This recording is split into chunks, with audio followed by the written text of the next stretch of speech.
Good morning, my La Perla friends. Steve Dombrower once again coming to you from beautiful Melville, New York on Long Island. It is Thursday, the 11th of May. We have 13 days to go until the election.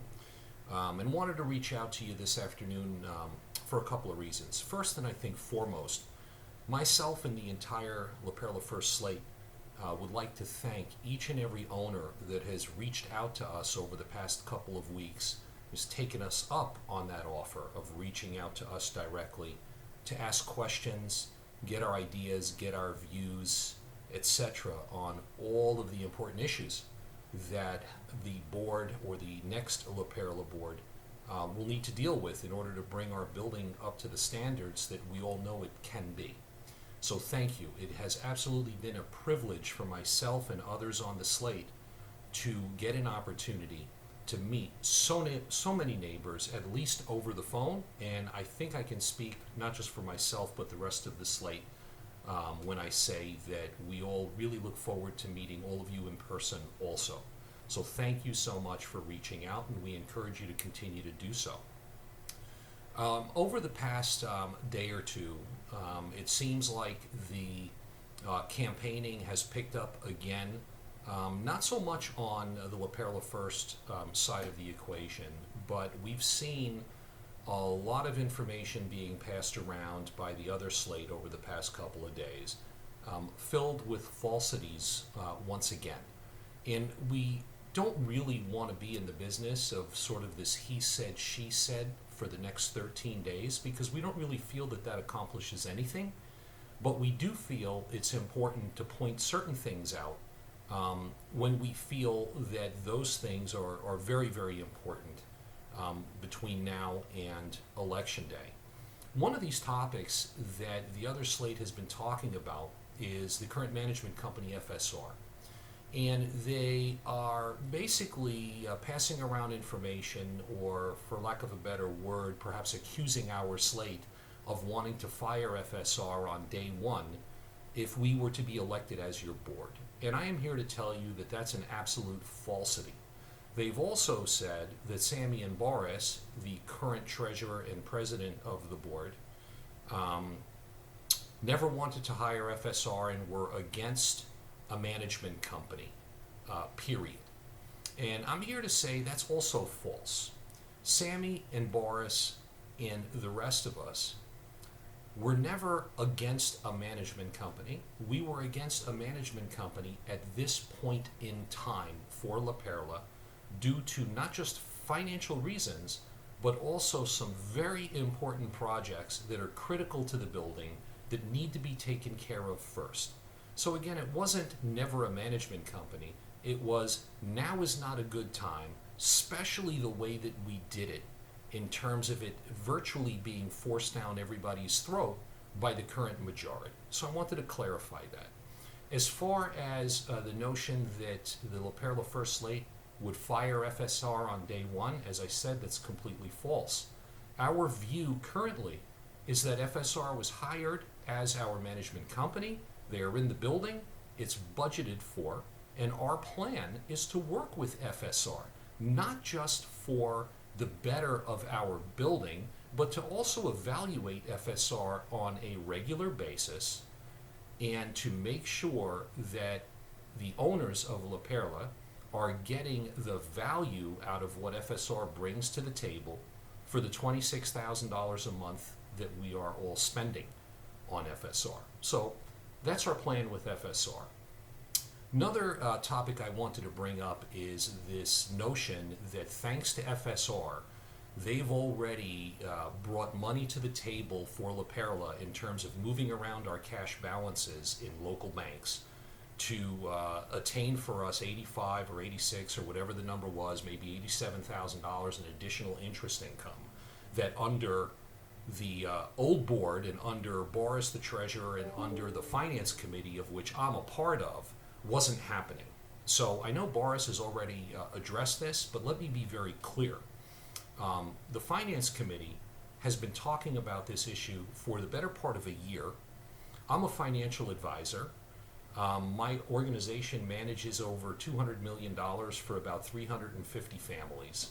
we're very well versed in what money market instruments are currently paying versus bank deposits and the like. We look at this every day. This is what we do. I have clients that we have in government money market funds that are earning 4.5%, 4.75%. So please don't think for a second our eye was not on this ball. In fact, our current treasurer, Boris, prepared a plan, submitted the plan to move monies around, and was stonewalled by Erica Ficcaro, our current vice president, under the auspice of not wanting to do anything until the management company was brought on board. So we started with this idea back last fall. We were not allowed to do it, not till a management company came in. FSR came in, did it. They're getting all the credit, which is fine, but we are being accused of not bringing those ideas to the table. Completely false. Another thing I would like to address for you quickly is this email that has gone out by the other slate, trying to instill fear in homeowners about sending your ballot to another person as opposed to sending it to the management office at La Perla. Do not fear, ladies and gentlemen. This is a common practice in terms of being able to safeguard votes when there is a belief from past history that there is the potential for some sort of tampering. Let me clarify. Every vote that is a properly filled out ballot with properly filled out envelopes and a matching signature is going to count. That is all you need to know. It does not matter whether you send your vote directly to the management company or you send it, as we were recommending, to Esther Saig in the building. As long as your envelopes are filled out properly and the signature matches and your ballot is filled out properly, it will arrive on election night in the room with our election monitor and our attorney and all the powers that be, and if it's proper, it will be counted. There's this notion or this fear that, again, the other side is trying to instill, that if you don't send your votes to the management office, votes might be changed, votes might be discarded. Let me ask you this question. If you're voting for a certain slate, and that slate asked you to send your vote to a certain person, do you really believe that there would be any tampering with a vote that we know is for us? It makes no sense. So just wanted to be very clear about that. Do not fear. If you would like to send your vote to the management office, please do. If you would like to send it to Esther Saig, please do. If you would like to drop your vote with Tanya in the building or with any other person who's in the building full time to deliver on your behalf on election night, please do. Your vote will be counted, again, as long as it's a proper ballot with the envelopes properly filled out. Don't believe the hype and the fear that the other slate is trying to instill in that notion of sending your votes to an outside party to collect them. Lastly, and this is extremely disturbing, and I want to make this point. This past Monday, the other slate had a registration-only private Zoom meeting to meet the slate. That meeting was not just a violation of our own bylaws and declaration, it was a violation of Florida statutes 718. There were 3 people out of 5 of our board at that meeting. That's a quorum, period.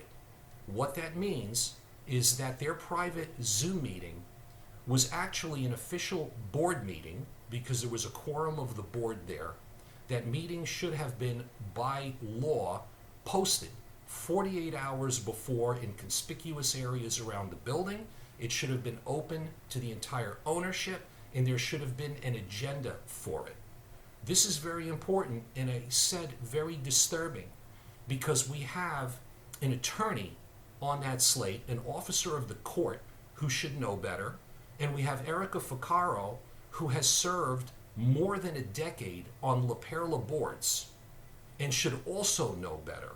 This was a blatant violation of our declaration, our bylaws, and Florida Statute 718, and that needs to be noted, and I will ask all of my neighbors, with those types of egregious violations, do you really want that slate continuing to represent, or I should say the majority of that slate, continuing to represent you in our building?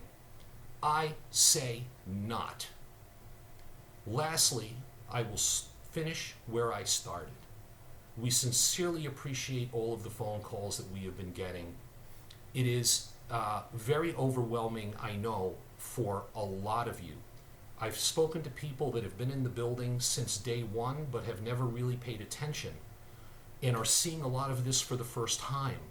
And again, it's overwhelming, right? You see a lot of information, a lot of he said, she said, and people who have recently purchased into the building are likely very overwhelmed too. So they're seeing all of this for the first time. We are here to help you. Any questions you have, any topics that you would like to discuss with us, do as some of your neighbors have done. Reach out to myself, Sammy, Boris, Tanya, or Shireen at any time. Pick up the phone, call us. Our cell phone numbers are on every communication we send out. They are on our website, they're on our resumes. If you would rather send a text to set a time up to call and speak, please do that, or send us an email. All of our email addresses are also on every communication we send out, on our resumes, and on our website. We would love to meet even more of you, over and above the dozens of people we've already spoken to. The La Perla First Slate is all about a new beginning for La Perla, truth, transparency, and integrity. Call us with questions. We would love to speak to you too. In the meantime, don't forget to vote. 13 days to go, and enjoy the rest of the day.